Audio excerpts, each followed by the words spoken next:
Hello, folks, and welcome back to my channel. This is Coach Jason Capson and Bodybuilding a Canadian Perspective. I just want to do a quick recap of this weekend's festivities, as it were, with regards to the Mr. Olympia. The Olympia got it wrong twice. First, let's start with the top five in classic physique. So, top five was a little surprising, to say the least. There was some major surprises at the Mr. Olympia this past weekend, and I don't think there was a single human being on the face of this planet who could have predicted what happened this weekend at the Mr. Olympia competition. So, with regards to the classic physique, top five, first let's just talk about Wesley Vissers. He was outside of the top five, and rightfully so. He did not look good at all. Again, I've been very vocal about Wesley Visser and everybody talking about how he's the next Chris Bumstead and how he was going to give Chris a run for his money and it was going to be between him and Chris. I said from the very beginning, Wesley Visser has a very blocky physique. He does not have a classic physique body by today's standards. Yeah, back in the day, Lou Ferrigno, he does have a body like Lou Ferrigno, which is true. He's got good arms, he's got good parts, but it's not a classic body by any stretch. And yes, he did win the Arnold Classic, and he won a couple of competitions and beat some pretty big competitors in those competitions. Ramon Dino being one. And Ramon Dino, I mean, when you look at classic physiques, Ramon is the heir apparent. I mean, yes, you've got Mike, you've got Urs, you've got Brian, you've got a lot of people that look really, really good. But in my opinion, head to toe, top to bottom, front to back, Ramon is the future of that division if he can bring it all together. If he can work on his back, get some more width, get some more thickness. He's got some of the best. He's got a great physique from head to toe. And yes, Wesley Vissers beat him, and so that was the big talk going in, was that Wesley was going to shake it up and make some real noise, and it just didn't happen. He didn't look as good as he did at the Arnold's, and that was part of the problem. He didn't bring the conditioning that he brought to the Arnold's. Maybe the Olympia judging criteria is a little different. Obviously, it is. Clearly, it is. They have a look that they want in the classic physique division, and it is not Wesley Vissers. They have made that very, very clear over the years. They are just not fans of his physique, and I am not either, to be perfectly honest with you. I mean, it's again in the classic world. It kind of reminds me of Nick Walker. Nick Walker does not have a Mr. Olympia body. He never has, and he never will. And Wesley Vissers never has and never will have an Olympia champion classic physique body. He just will not. When you look at the people that are ahead of him, he just doesn't have the structure. So that's enough about Wesley Vissers. Do I think he's a great competitor? Yeah. Do I like him? Absolutely. I think he's a great guy. And I think he has, improved his physique incredibly well. I think at the Arnold's, he won. Do I think he deserved to win? Sure. I think he did. I think he brought the best package that day, but it wasn't even close at the Olympia. So he was well out of the top five. In fifth place, he had Breon Ansley. Breon, as we all know, former two-time Mr. Olympia in the classic physique division, the only guy in classic physique to beat Chris Bumstead in classic physique. Breon always brings it. He's an older competitor now, but he always brings it. He had a great showing. I thought fifth place was a deserving placing for him. I'm not sure what is left for him in the future. He's not joked, but he's mentioned that, 212 might be a possibility for him. I don't see it, especially when you look at, the 212 division right now with Keon. He doesn't come close to what Keon brought to the table this year at the 212 Olympia. So I think Breon is where he is, and I think if he competes again in the next couple of years, in the next year, I think he will finish around the same. He is around fifth or sixth in the world, still very respectable, brought a great package to the stage. I know bodybuilders try to be confident, but when they post a couple of weeks out from the Olympia saying that they're going to win the entire show and then finish fifth, I don't know, again, if it's just something that they're saying to hype themselves up. I don't know if they're saying it for their fans. I am a fan of Breon Ansley, but when he said that he was going to win the title, I just thought that it sounded foolish, to be perfectly honest with you, because there was nobody that for one second thought that Breon was going to win the classic physique division at the Mr. Olympia this year or any other year for that matter. Now, next year, you never know. It's all up in the air at this point, as we know. But Breon finished fifth, respectable. Ramon Dino brought a great package to the Olympia stage.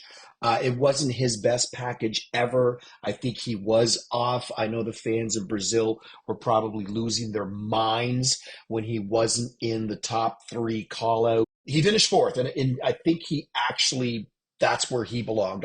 On this night, I think he finished fourth, and I think that's where he belonged.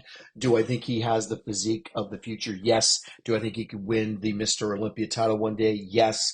Do I think he's the heir apparent to Chris Bumstead? Yes, I do. He's got some work to do, but he does have, in my opinion, the most aesthetically pleasing, perfect, classic physique body out of everybody that's there. But on this night, he finished fourth, and I think that's where he belonged.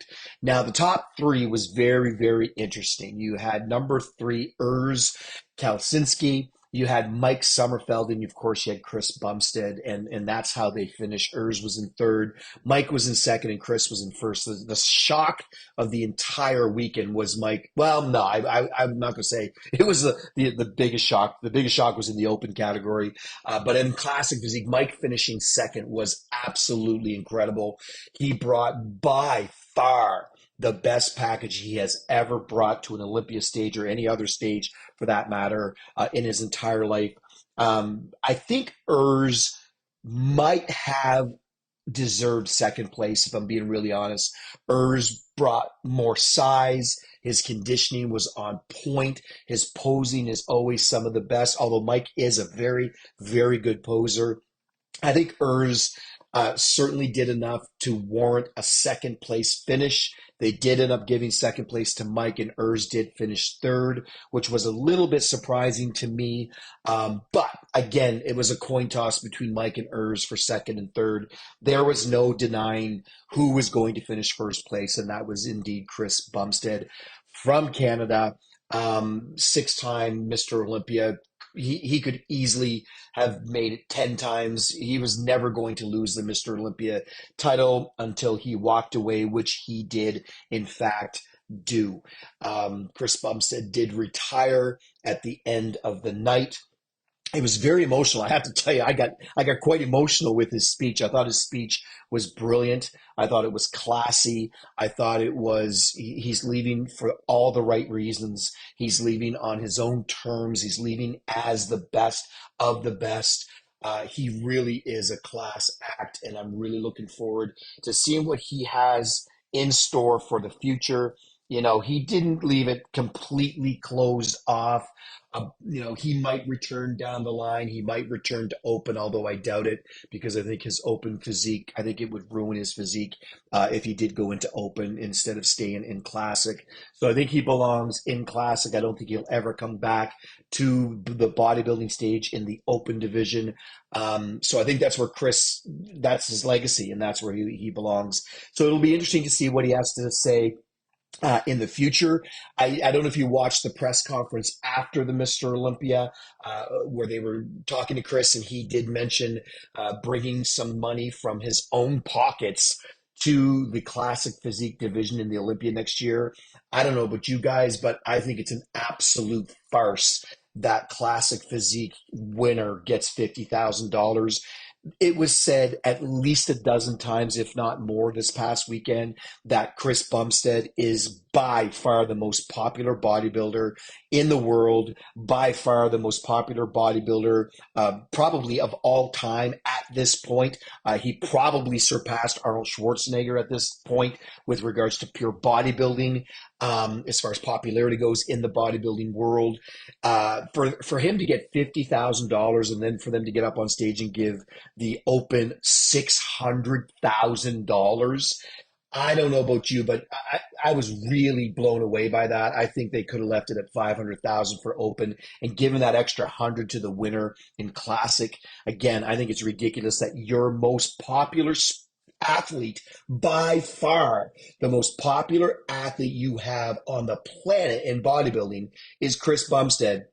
Classic physique is the most popular division. You can tell by the amount of competitors in that division, and the winner gets 50K. I think it's ridiculous. I think they should be ashamed of themselves. I think they need to step up. If they want to continue to get fans and grow the sport, they need to step up and start paying the classic physique division a lot more. I think it should be on par with Open. I think Open should get 300, and I think Classic should get 300.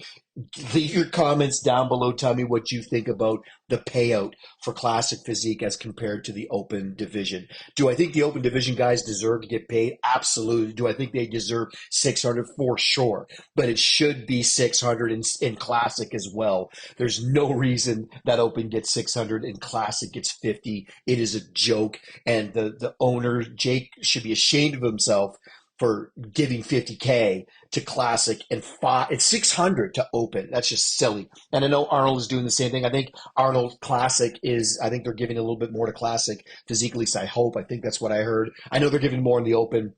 I guess we'll see. Leave your comments below. I know the hardcore bodybuilders out there will say, the Open deserves more. They are bodybuilding. And absolutely, I agree. They are bodybuilding, but I do think Classic Physique at this point is dominating the bodybuilding world, and they definitely deserve more money than $50,000. These are elite athletes that just deserve more.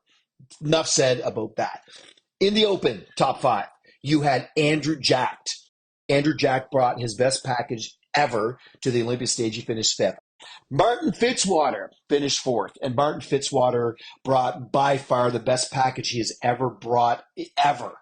And I will say this about the Open bodybuilding. I don't think I've seen a Mr. Olympia in the last 10 years that had every single competitor bring their absolute best package to the stage. Everybody was in shape. The entire 18, everybody brought conditioning, everybody brought size, it was absolutely incredible. It was by far the best Open bodybuilding Mr. Olympia that I've seen in a very, very, very long time.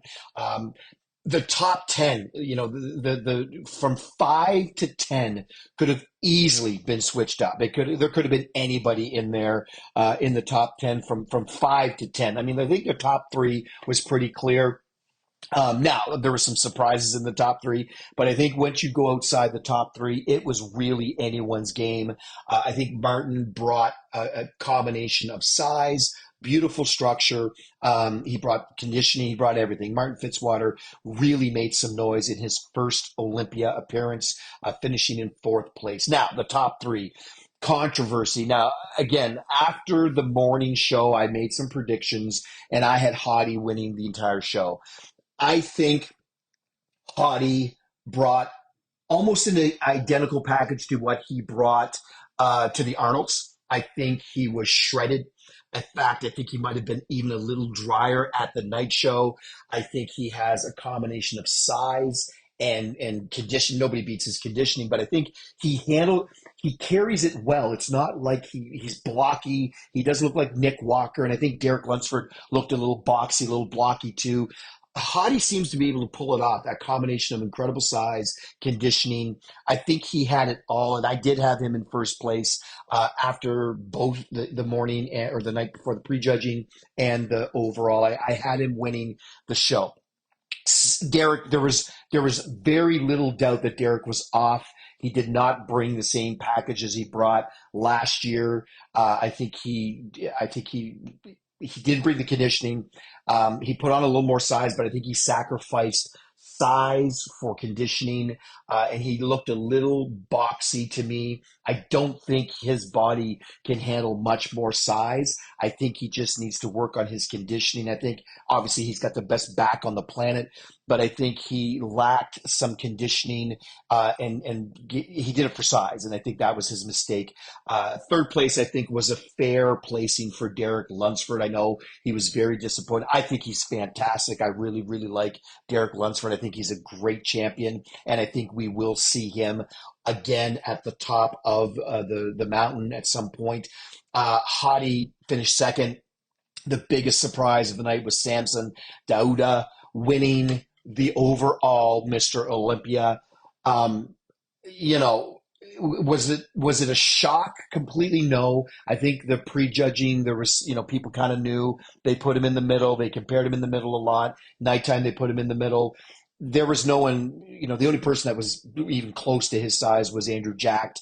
But Samson Dauda just has the perfect combination of size, of structure, of condition. His conditioning was probably the best he's ever brought to a stage. A little bit better than last year, but just sheer size. The other two, again, Derek for sure was off. Hadi didn't have the same size as Samson. I think Hadi was in better condition, but I think the judges wanted a more pleasant structure, more pleasing to the eye structure. His structure is flawless. He has incredible symmetry and balance when you put it on a 300-pound body on stage. Samson Dauda, the new 2024 Mr. Olympia Open champion, well-deserved, and I think he could potentially hold on to that title for a little while, but based on recent history, nobody's really holding on to the title for very long. It's kind of one and done, and that seems to be what it's been in the last little while. But just to wrap it up, just to give you a quick, the rest of the champions for 2024 from this past weekend. Miss Olympia was Andrea Shaw, 212 Olympia. Keon Pearson, he looked incredible. He looked unbeatable. Fitness Olympia, Missy Trescott from Canada. Figure Olympia was Sydney Gillen. I believe she retired as well. Women's Physique Olympia, Sarah Villega. Wellness Olympia, Isabel Nunez. Men's Physique Olympia, Ryan Terry, repeated, although it was pretty controversial. I think it could have gone either way between him and second place. Bikini Olympia, Laurelie Chapados from Canada, from Quebec. And Wheelchair Olympia, Harold Kelly once again.